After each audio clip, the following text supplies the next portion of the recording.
Instacart is on a mission to have you not leave the couch this basketball season. Because between the pre-game rituals and the post-game interviews, it can be difficult to find time for everything else. So let Instacart take care of your game day snacks or weekly restocks and get delivery in as fast as 30 minutes. Because we hear it's bad luck to be hungry on game day. So download the Instacart app today and enjoy $0 delivery fees on your first 3 orders. Service fees apply for 3 orders in 14 days, excludes restaurants. This episode is brought to you by Progressive Insurance. Do you ever think about switching insurance companies to see if you could save some cash? Progressive makes it easy to see if you could save when you bundle your home and auto policies. Try it at Progressive.com. Progressive Casualty Insurance Company and Affiliates. Potential savings will vary, not available in all states. Every idea starts with a problem. Warby Parker's was simple. Glasses are too expensive. So they set out to change that. By designing glasses in-house and selling directly to customers, they're able to offer prescription eyewear that's expertly crafted and unexpectedly affordable. Warby Parker glasses are made from premium materials like impact-resistant polycarbonate and custom acetate. And they start at just $95, including prescription lenses. Get glasses made from the good stuff. Stop by a Warby Parker store near you. Hello,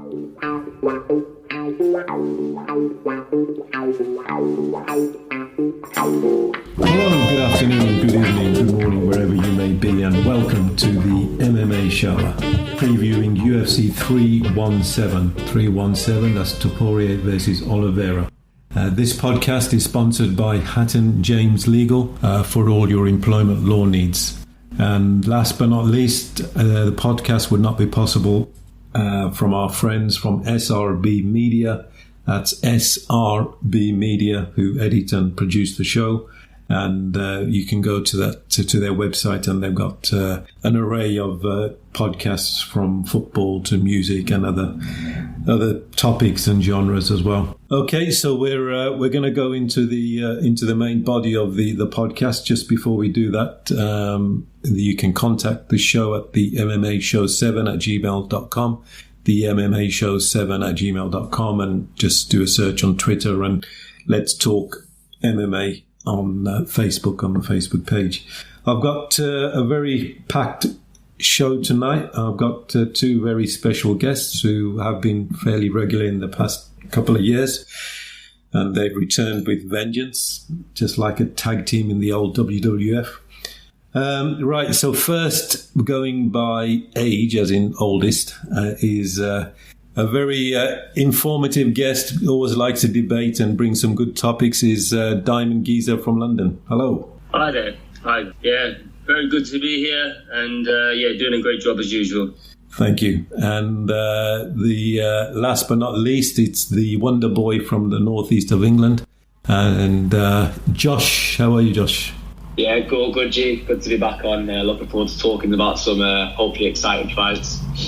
Yeah, very good. So we're going to go into 317, and we were saying off air that we could have previewed the whole card, but we do have limited time. But I'll just do a general point first before we get into the individual fights. So I'll go to Josh first. Josh, so far we're in June now and coming into July. What do you think, in particular UFC, what's the scene been like for you in UFC? Some good cards, good classic fights, or pretty mediocre? Looking back at obviously we're only halfway into the year, but for the most part, I'd say it's been, I wouldn't say tame. I mean, you've had some parts, like you've had bits in like the featherweight division. You've had Volkanovski for Diego Lopez for the battle. That was a good one. There's been a little bit of obviously activity in 170 welterweight division. You got Bilal fighting Dillamana, losing the belt there. But overall, I'd say, other than a few big ones, I'd say the overall landscape's a bit quiet at the minute. You've had obviously O'Malley for Merab last week. I think that was a decent fight, but I mean, it's just domination from that sense. I mean, it's a bit expected, wasn't it? Yeah. Diamond, your thoughts? Yeah, I think similar, to be honest. It hasn't been, it's been a little bit slow. There's been some decent moments, I would definitely say. Yeah. But at the same time, nothing too major. No, I suppose one of the points I was going to make. I mean, what's going on with the John Jones versus Aspinall fight? We'll come on to that after we've previewed fights. But I think that's the landscape at the moment. So hopefully there's plenty to come anyway. Yeah, I agree with more or less with both of you guys. I think possibly we've been spoiled recently in the last maybe couple of years, maybe a bit longer, where every card seemed to have some magnificent fights, exciting fights. But I think this card will tip the balance into a very exciting year, up to date. So we'll start from Dariush versus Moicano. I would class them as aggressive fighters, more stand-up than submissions, although obviously they can do their submissions. But just looking at, their resume and what they've done previously and some of the fights I remember, they just seem to be very willing to throw it down and finish, which is why I think it's going to be probably one of the... It depends on the main card, but could be one of the best fights of the night. But Diamond, give us your thoughts on that fight. So I think they're very evenly matched, if I'm honest. So that should be a great fight in that regard.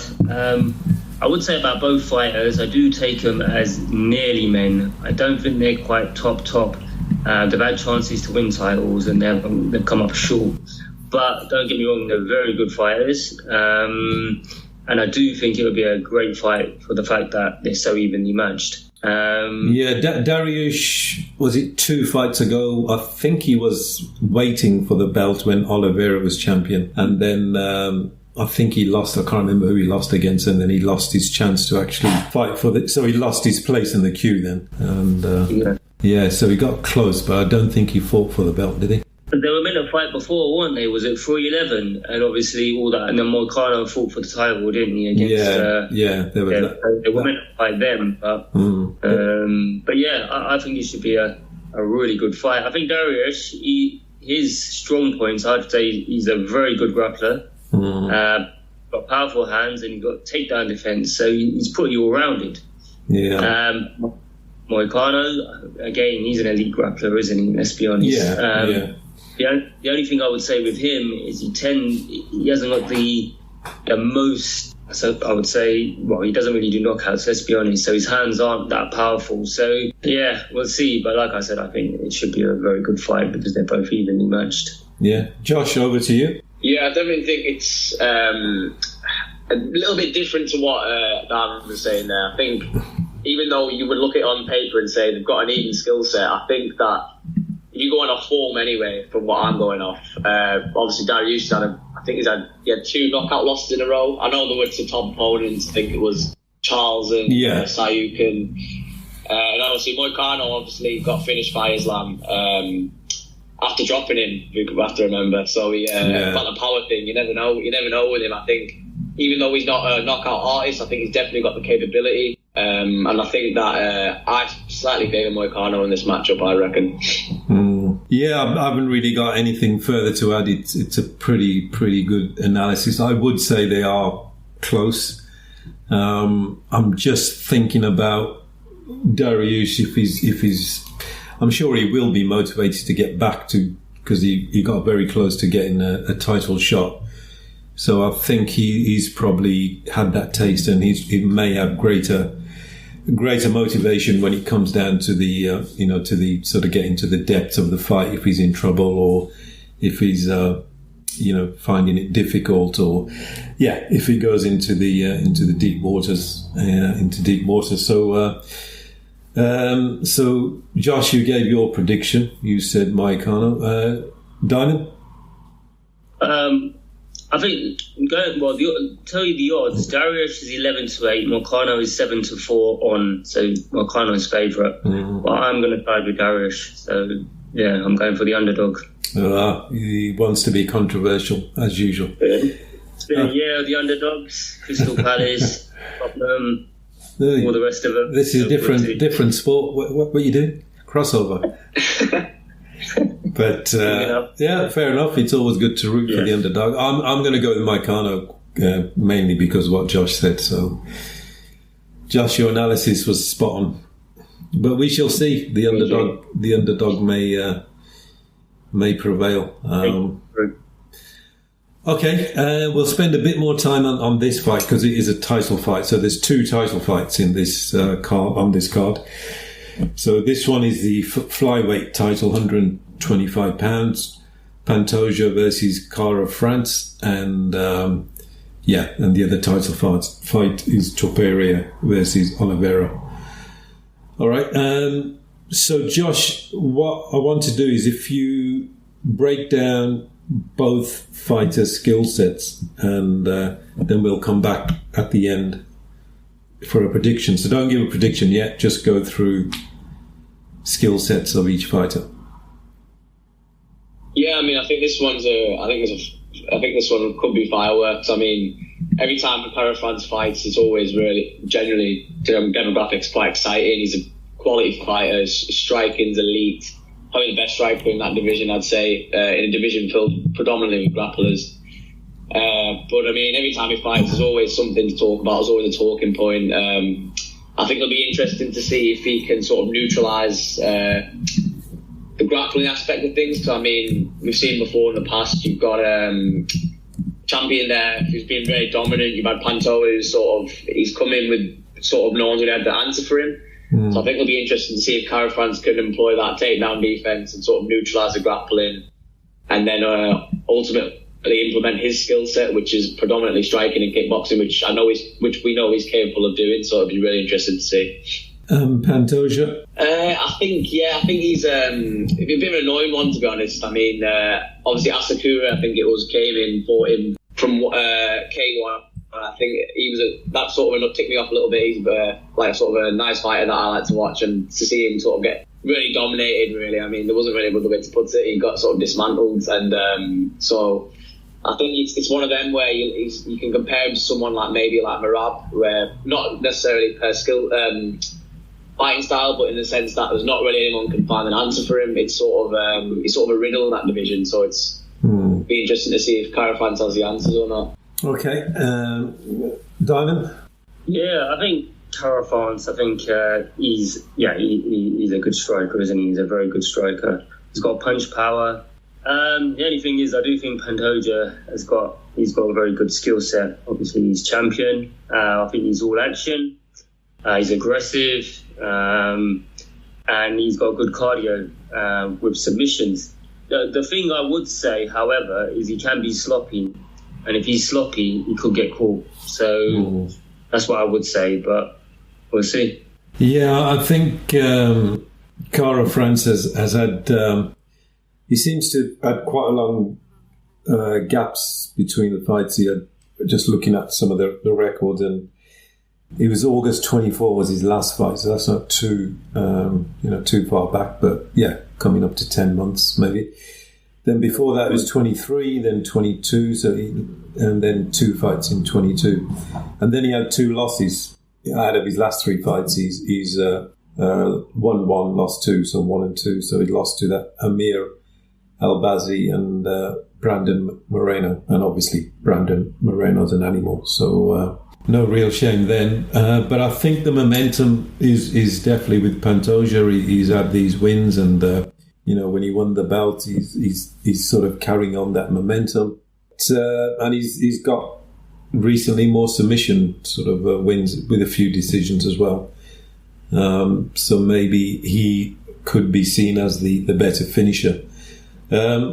Josh, who are you going to go for in terms of a prediction, and why and how? I think my head says to go with Pantoja decision, to be honest. I think that's just because, like Dan was saying, he's a very, very good all-rounder. But I think if there's a finish in this fight, I mostly see it being Cara France. So I'd like to see that. I think it'd be a good sort of bit of variation that is a bit lacking in the UFC at the minute. A lot of the same fighters, you just sort of winning. So it'd be good to see a sort of a disrupt and an upset. So I reckon that I haven't seen the odds, but I reckon that Cara France to be a significant underdog. So I'm going to stick with what my heart says, and I'm going to say Kara-France by knockout. Oh, bold prediction. Ooh. Diamond, can you give the odds? Do you know?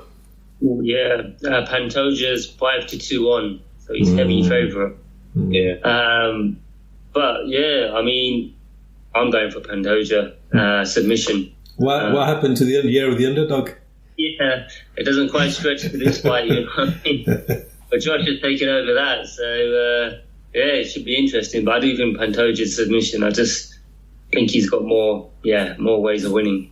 Yeah, I'm going to agree with Diamond this time. I think Pantoja probably by submission. I think Kara-France, his inactivity in the last sort of consistent 3 years, it could be a factor against him, especially if he goes into the latter rounds. But yeah, I'm going to go with Pantoja and probably submission as well. Just before we go on, G, Josh, you were saying that you like this fighter that Pantoja beat. Who's your favourite fighter of all time? That's a tough one. It's hard to say all time. I'd probably go with probably Jose Aldo. I just think striking. Just because he's such an elite striker. But at the minute, I'd say Ilia Topuria. I mean, I can't wait to sort of touch on his fight as well. But so at the minute, Aldo, when he was in WEC, is more than UFC, probably. Yeah, the late WEC days when he was sort of knocking people out for fun towards that transition to UFC, and he was just making things look effortless. And the leg kicks, or the soccer kicks that Americans call them. Yeah. That Uriah Faber fight when he just mashed his leg to pieces, beautiful. He turned him into a little hamburger. Into a turkey, and always. I mean, I don't know if you've seen the picture of his leg after, but he couldn't move after that. Disgusting. Aldo was champion for years. Yeah, he was. And then the McGregor fight, and but you got to remember, he became quite old, and he's just carried on. But in his prime, he was. We watched that go, G. You remember? We watched that around Rungees, I think, didn't we? Aldo and Aldo McGregor. Yeah. It was a really long fight, wasn't it? Yeah. All of 13 seconds. 10 seconds too long. Same question to you, Gun. Ooh, what Diamond is the key. I told you he brings interesting topics. Thought-provoking.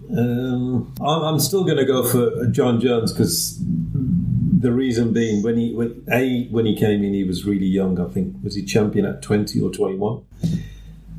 Shogun. And and he beat Shogun, who was at the top of his game. A bit out of shape, but he was at the top of his game. He came from Pride and all that, and he beat Lyoto Machida, who was killing everyone as well, to get the title. He didn't just beat him; he nearly took his head off. Yeah, killed him. Nearly had a machete, and and then Jones just the reason why I say that, he never played politics, never played. A lot of fighters, I don't know what happened, maybe in the last 7-8 years, they pick and choose who they want to fight. Diamond will remember this more because he's a bit older than you, Josh. Around that time, Jones was fighting Rampage and anyone who was coming along and just wasn't making excuses. And George St. Pierre was doing the same thing, and Anderson Silva. And then you started hearing in the last, 5-6 years, so-and-so, I don't want to fight him, don't mention my name, or he hasn't got enough Twitter followers, and he became a bit stupid. So, I'm John Jones for me. You used to like playing with recreational drugs as well, but yeah. Who? John Jones. Oh, okay. Yeah, John Jones. Make that clear. I said he used to like playing with recreational drugs as well. Yeah, that's good. That's the reason I don't think he can be the GOAT, if I'm honest. Yeah, but you're talking about fighting now. You bring in personality and morals, and you didn't say that. You got to frame your question properly. Who your favourite fighter was? No, yeah, that's it. The record, and he's a very good fighter. Let's be honest. Let's change the question to who's the most moral fighter, then, shall we? Easy go. But no. No, who was that guy that used to go to church every Sunday? Oh, I can't remember. Anyway, back to you, Diamond. Who's your favourite fighter? Shogun. Oh, yeah, of course. I should have known that. But yeah, he was all action in his prime anyway. I mean, going back from the Pride days, yeah, I used to think it was awesome, man. Even though they were on every drug possible, but it was good entertainment that way. Yeah. Isn't that a bit immoral, taking those drugs? It's a bit different to running over poor little old ladies or but any comments by my guests are their own. They're not endorsed by the podcast. But I think Shogun in his prime, he was lethal. Yeah. He was from Shooter Box, wasn't he? That academy in Brazil. Yeah. Andre Silva was in there as well. Yeah, they had a crazy stable at that time. Yeah. But no, good shout, Diamond. Thank you. All right. So we're going to move on to the main event, which is the lightweight title. So that's Topuria versus Oliveira. So there's no existing champion here, so that's interesting angle. So whoever will be the champion effectively will be the new. So let's talk about Topuria, because he's more recently on the scene than Oliveira, and he has he's a trailblazer. He has left a trail of broken bones and noses and ears and people just lying on the floor. So, Diamond, Topuria, what do you think of his rise? Don't sort of go into the fight, but just as, his rise from, 2 years ago? Yeah, I mean, it's been pretty rapid, hasn't it? He's been, like you said, knocking people out left, right and centre. I think that's one of his biggest assets is his power. And he's looked pretty impressive doing it. So, yeah, you can't really argue with that. His style of the way he comes across, people do liken him to McGregor, the way he's quite brash. And he likes a bit of controversy. So, so he's an interesting character and he can back it up. So, yeah. Yeah. Josh? I think Topuria, I think he's a special character. I think he's one of those fighters that, like you were saying with John Jones, don't come around very often, where they sort of transcend the sport. Not to sound corny or anything, but I mean the way he sort of came in. Not to go into too deep, but obviously he was a young lad. Started training, wrestling originally. I think he's a black belt in Brazilian Jiu-Jitsu. And the way he came into UFC from nothing, rags to riches stories, came in, sort of dismantled 145, had a field day there, made it look easy. He fought some of the best. He fought Volkanovski, made him look easy. Max Holloway made him look easy. And I think his legacy is only going to cement further and further. And that's I think this is a legacy fight for him, going up to 155 to get that double champ status. I think it'll be one of them that sort of pushes him as sort of in contention for one of the best fighters the UFC's ever seen eventually. Yeah, he's certainly got star quality, and he's certainly got the X factor. I noticed him when he got into an argument with Paddy, Paddy Pimblett.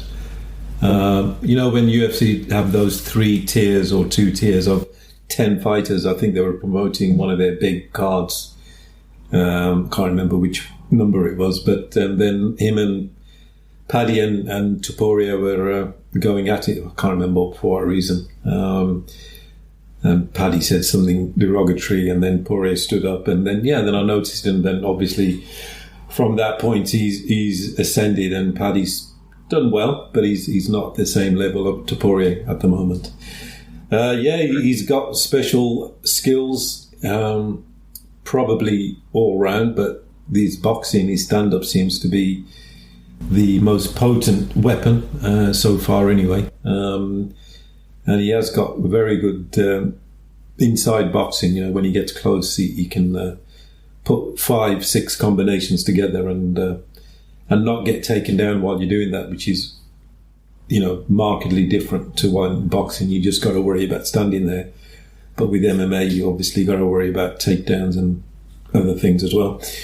Okay, so Josh, I'll come to you last because you really want to get into Topuria. So Diamond, both fighters, give us the skill sets and then don't give us a prediction yet. Yeah. So, like we touched on Topuria, obviously he's got mega power. I mean, yeah, he's a very good fighter, as we know. I mean, Oliveira, I've got to say, I do like Oliveira. People forget how good he was. You've got to remember, I think he was on like an 8-fight win streak, when he was really hot. And I suppose you've got to ask yourself, do you know what I mean? Has he taken too many punches to the head, as it were, or battle-hardened fights. But the other side of it is his experience. You've got to remember, Topuria is coming up a division. This is his first fight in this division, so we don't know how he's going to handle it. Yeah, Oliveira's been there, done it, got the T-shirt, as it was. That's a good point, because when fighters come up, especially from the lighter divisions, I think there's two permutations. Is that, do they bring that power with them, which you would naturally say, yeah, because they're a bit heavier, but they're also fighting, the other fighter is heavier than what they've been used to. So SRB media. Will that power translate into or override this weight of the other opponent? So carry on, Diamond. Yeah. Good point there. If there's power going to be in this, that's what we'll find out. And like I said, not only that, Oliveira, he's been in some big fights. He's fought, pretty much everyone in the division, whether he's lost or won, he's fought them. So yeah, it's an interesting fight. But then again, the other side of it is Oliveira's had a lot of fights and he's got a lot of wear and tear. So out here, it's not only the amazing views, but the way time stretches out a little longer and how the breeze hits just right at the summit. With All Trails, you can discover nature's best with over 450,000 trails around the world. Download the free app today. This episode is brought to you by Progressive Insurance. Do you ever think about switching insurance companies to see if you could save some cash? Progressive makes it easy to see if you could save when you bundle your home and auto policies. Try it at Progressive.com. Progressive Casualty Insurance Company and Affiliates. Potential savings will vary. Not available in all states. We'll see what happens. Josh?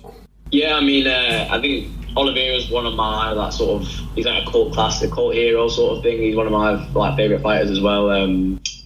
But like Dan was saying there, I think the fact that he sort of had that wear and tear and sort of over the years maybe sort of deteriorated his chin a lot. Obviously, he used to fight he was also used to fight at featherweight as well, and obviously that's when he was sort of at a low point. And he moved to 155 and everything changed. But going back to that power angle, I don't think it'll be actually as relevant as people might think, because obviously Topuria is somewhat of a knockout artist, even though he's got those hands of stone, and whether or not it'll translate to the new weight class. I just think he's just, overall, we haven't seen much of his jiu-jitsu, but I think people are sleeping on the fact that he's a great grappler, and he's come from a grappling. But is he better than Oliveira at grappling, do you think? I don't think he's better at all, but I think he's got the skill set to sort of neutralise that and sort of deal with what Charles can offer. And I think that's what will be really interesting to see, whether it goes to the ground or not. Because Oliveira is mid-30s, is he, or late 30s? Yes, yeah. Late 30s now. So Topuria is mid-20s, I think. Yeah. So I'm just doing a rudimentary calculation. I probably think Oliveira has been doing jiu-jitsu probably 10 to 15 years longer than Topuria. But Topuria, like you say, he has started in wrestling, so maybe his defense will be better than other opponents. So maybe he won't want it to go to ground. But yeah, you've got a point that if he does, he can handle himself better than most other opponents have, like Poirier and Chandler and people like that. I think that's what you're trying to say, don't you? Yes, yeah. Yeah, you definitely, obviously, Oliveira has the edge in terms of grappling. He's awesome. He's of course, best, let's be honest. But we haven't really seen what Topuria has got, or like Josh is saying, to be fair, that he's actually decent. So we'll see how he fares. The other thing I would say is Oliveira gets tagged a lot. Let's be honest. Yeah. And the problem you have with that is if you've got the power, if the power is translated into this division as it is with the division you're fighting in, it could be a very dangerous night for. I think with Topuria, there's no reason why the power won't come with him, because it has to transfer. If you're going up in weight, the power's going to be even more. That's just a logical conclusion, I think. Like you said, it's not that, it's about the opponent as well. They should be able to take the punch better. Yeah, so then a slight equaliser could be Oliveira is 10, 15 pounds heavier than his other opponents, but then Oliveira has got a relatively weak chin. But it's going to be very, very... I think it's going to be a finish either way. I wouldn't quite say an Amir Khan style chin, but he does get tagged a lot, and he gets a lot, put it that way. Because I don't think it's as much a chin. Sorry, Jay, what are you going? No, go on, carry. I was just saying, I don't think it's as much as chin weakness as much as it is the fact that he leaves himself exposed so often. I think he's sort of like the Paddy Pimblett sort of dilemma where his chins are in the air a lot, and I think that's why he gets tagged quite a bit. And he does take risks as well, doesn't he? He's yes, yeah, that's a good point. Definitely. Yeah, so, and if you look at his record, I think he's the bonus king. He's had 12 fights, and every fight's a night of the fight bonus, and most of them 80% he's won, but he's lost a few. So what I'd say, he's got a lot of heart. He's got a lot of heart. There's a lot of fights in there, down, losing, and he's come back to win. So he has definitely got a lot of heart. But didn't people used to question that at one point before his run, that he would quit in the fight? I remember maybe that was at 145 or 45. That was but like Josh said, once he came up to 155, he never ran. Yeah, no, that's true. I think this is going to be probably the to date fight of the year. I think, and I think okay, we'll go to prediction then. We'll go to Diamond. I'm going for the under. I'll tell you the odds first. Yeah. We've got Topuria 9-2-1. It's heavy favourite. Oliveira's 5-2, 3-1. Let's say to win. So Topuria is heavy favourite in this fight. Yeah. That all said, I'm going for the underdog. So I'm going for Oliveira. Oh, he's doing a switcheroony again. Okay. Oliveira by submission. Okay, Josh. I can't see anything other than Topuria, to be honest. I'd like to think it will sort of spark a late sort of resurgence in Charles' career. He deserves to have an extended run with the belt, I think. But I mean, Topuria he's just too good. I think there's just too much. He's got too much to his game. He's too technically clean, efficient. He's just got too much for Oliveira, I think. Yeah, I wouldn't mind if Charles won. He seems like a good character and a very exciting fighter. And his journey from 145 to 155 was nothing short of epic, and obviously extremely successful. But I'm going to go with Topuria. He's at the top of his game. He's at the height of his powers. His boxing is amazing. I would say his inside boxing game is now... Velasquez only had it for a short while, but if you look at Cain Velasquez when he first came on the scene, Diamond, you'll remember this. For a heavyweight, he was just knocking people out. And when he did he fight for the belt, or was it just a contender fight when he fought Big Nog? And he finished him with, I think, 10 punches, literally 1 inch away, toe to toe, and he did a 10 punch combination, just dropped him. He was steamrolling fights and opponents. Yeah. He was really good in his prime. Yeah. And how many punches did he throw at JDS when Herb Dean wouldn't stop it? He just wanted JDS to, like, I don't know what he wanted, but 5 rounds of just murder. Yeah. Junior Dos Santos, he could punch as well. He had hands as well. JDS, yeah. But so I'm going to go with Topuria. I think it's going to be a KO. I think other people who've touched Oliveira and dropped him, they sort of haven't been able to finish him. Chandler got too excited and Poirier didn't seem to have the game plan to finish him. But I think Topuria, if he gets Oliveira on the ground, and back to Josh's point, he won't be scared to go to the ground to finish the deal, close the deal. So I'm going to go for Topuria. And so that concludes the first part of the show, where we've previewed the 3 top fights in terms of order and given our predictions. And our in-house bookie Diamond has been giving us the odds, and he'll let us know if there's any changes or dodgy money from Portsmouth going in or something. So we'll keep an eye on that. But Diamond, you to go to your corner of the show. Yeah, no, I suppose we touched on it earlier. It was in relation to John Jones. So I was obviously, you spoke about it yourself, G. You said that at the start he was fighting everyone and anyone, and then later on he started getting a bit funny. So he's been doing that with Tom Aspinall, hasn't he? And it seems to me he's running from him. He's a bit scared. For whatever reason, he's coming up with an excuse. He's saying it's not worth his while, blah, blah, blah, all the rest of it. So my question was... Epic views, waterfall mists, summit sunsets. It's all better outside. And with All Trails, you can discover the best of nature with over 450,000 trails around the world. Download the free app today and find your next adventure. This episode is brought to you by Progressive Insurance.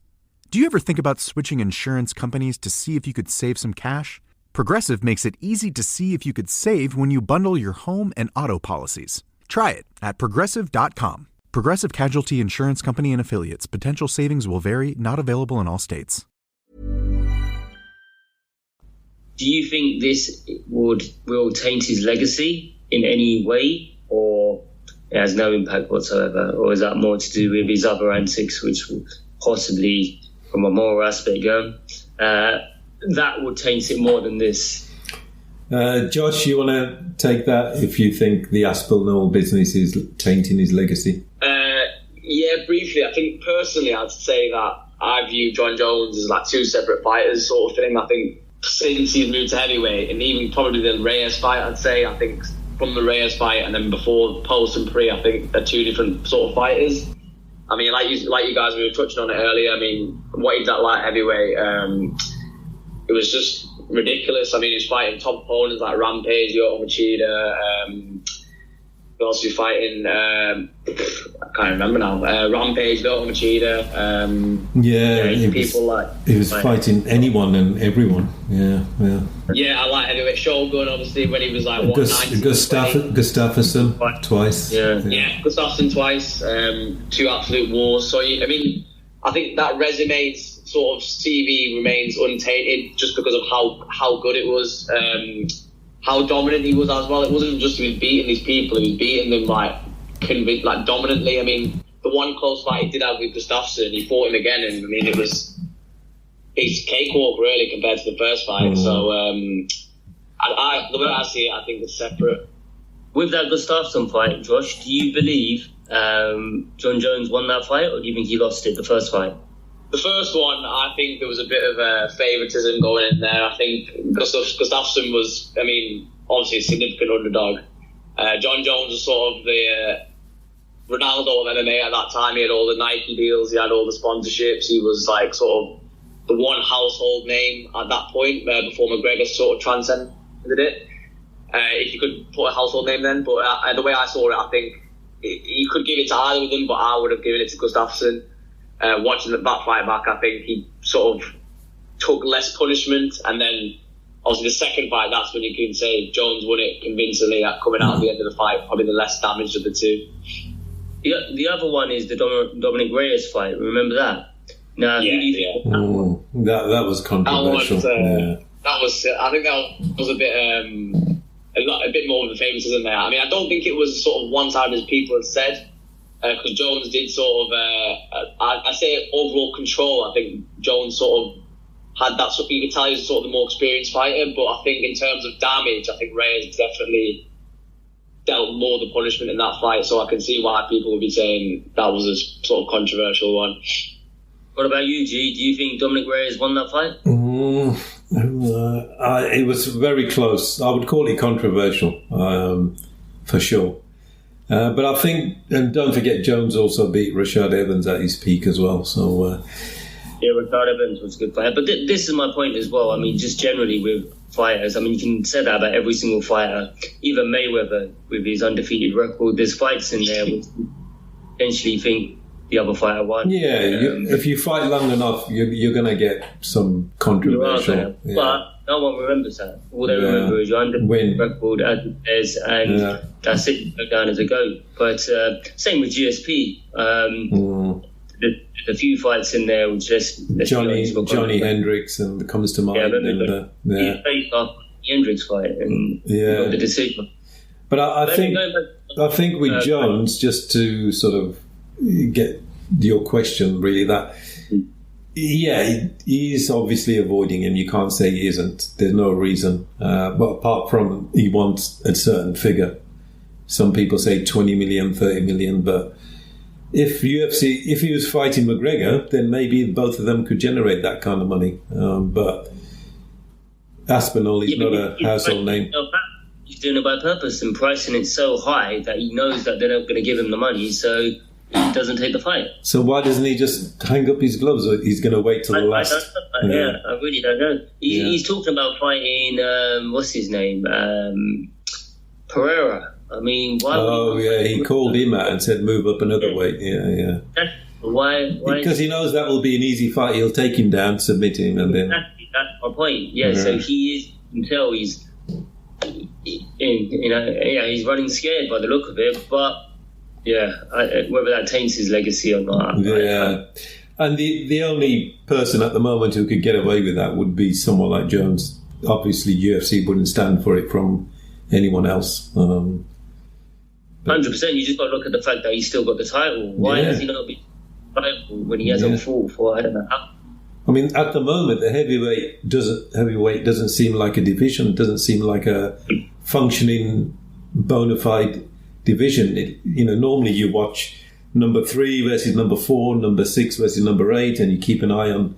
Some guy comes in, knocks a couple of guys out, and you think, oh yeah, look at the heavyweight division on fire. At the moment, it's a dud division, so it's weird. Yeah, exactly. For business, it's not good. From a business point of view, it's not good at all because, like you said, nobody really knows what's going on in that division. But we'll see what happens. Dana White has his favourites, doesn't he? Apparently so, yeah.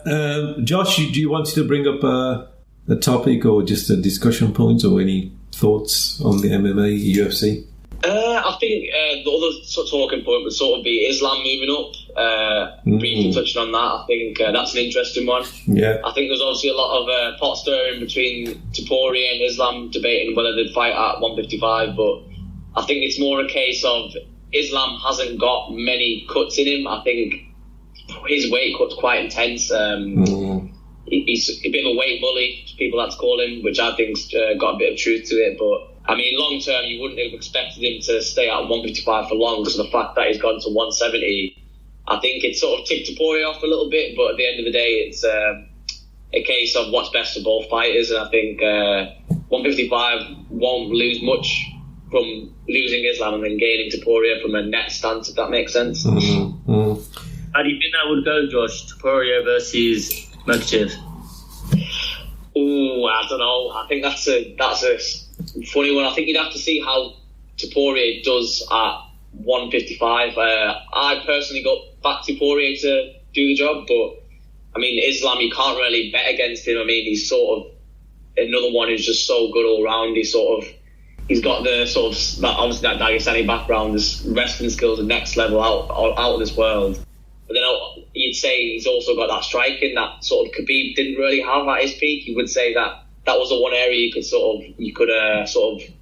if there was a weakness in Khabib's game, it'd be his striking. But Islam doesn't seem to have a weakness. That's why he's so dominant, I'd say. Yeah, he's very well rounded. Makhachev. Has Islam been guaranteed a 170 title fight, or is it not been? I believe so. Yeah, I think so. Yeah. He's not going to fight a contender fight. He's going to go straight into... No, but I think the reason at the moment as well is because, obviously Bilal, when he had the title, they said that they wouldn't fight his camp. Oh, okay, because he's been training with them in Dubai, Abu Dhabi. I think this is going to be the only option, because obviously if he was to ever win the title again, that will take that away from the table. So I believe, I suppose the timing has to be now. Yeah. I'm sure people want to see that, and maybe Makhachev is the guy that could be the triple weight champion if he wins at 170. Then maybe he could go up to 185 because he's tall enough and probably carry the weight pretty well. Yeah, definitely. Yeah, but saying that, I think later down the line, let's say Makhachev does win, then him versus Shavkat, I think that will be a great fight. Yeah, very similar styles, maybe. Yeah, that'd be a great fight. Skill sets, and Shavkat needs a title fight. Yeah, what they're doing with him, that's not good. With his funny hat. With his hats, Khabib style. But I mean, from what you've seen of him, the only thing I would say is his last fight, he wasn't that impressive. He was made to be human, because before that he just literally looked like the Terminator. But last fight you saw cracks. So we'll see how he comes back. Yeah. I mean, the way the welterweight's gone is a bit weird, to be honest. I mean, I thought Shavkat, before Delamano got the title shot or whatever his name is, I thought that would have been a good fight, which would sort of engage who deserved a title shot. But then obviously the upset with Bilal happened. I think it sort of messed up the sort of continuity. I thought it would have been better if you sort of had almost like a tryouts for the like a contender fight between them to see who could have challenged the belt. But since Bilal's beat Leon, I think the welterweight been a bit of a mess, to be honest. Yeah, no, I think it's destabilized the division in a weird way. A bit like the heavyweight division, it's all over the place. No, not as bad as that. But John Jones has got a lot to do with that. He seems to be the architect of the heavyweight division, and no, it should be a very exciting card. I'm looking forward to it. I haven't seen a live card for a while. I might stay up and watch it, or record it and watch it the next day. But there's some very good. And I think after this, there's it's obviously UFC 318. But Holloway versus Poirier. I think that's their retirement fight, isn't it? Oh, yeah, looks like it. Yeah. Two very old men, good fighters, very good fighters in their time. Veterans. But they're coming to the end, aren't they? Yeah, this card doesn't seem to be very stacked and. No. All right. But Steve Allen, but in Neil Magny as well. Oh my God. Yeah. Mega names. The next 419, that's Duplessis versus Khamzat. Yeah. That could be. Yeah, we'll do 319 then if you guys want to be in on the podcast. 100%. Always ready, G. For sure. All right, so that's been UFC 317, the preview of UFC 317, Topuria versus Oliveira. Yeah, should be an amazing card, fantastic fight, and looking forward to it. And when we do our next podcast, we'll maybe have a quick look back and see if it was year of the underdog, as the Diamond is predicting. We'll have to see. Paddy Diamond Power. There you go. So, the odds maker. Okay, so this is UFC 317. This is the MMA Shower podcast. Thank you for listening, and be safe wherever you are, and take care. Thank you.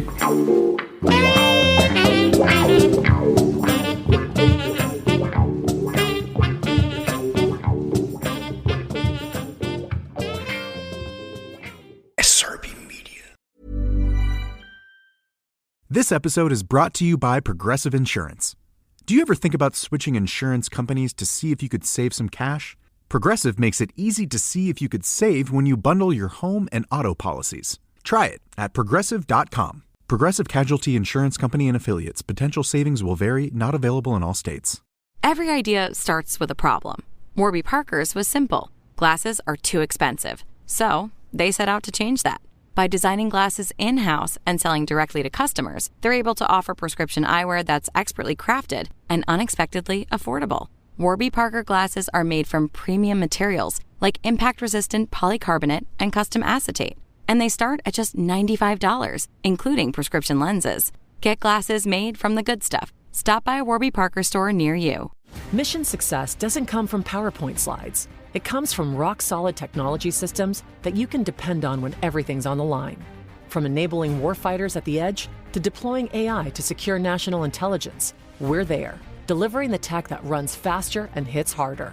GDIT, for everywhere the mission goes, and failure's not an option.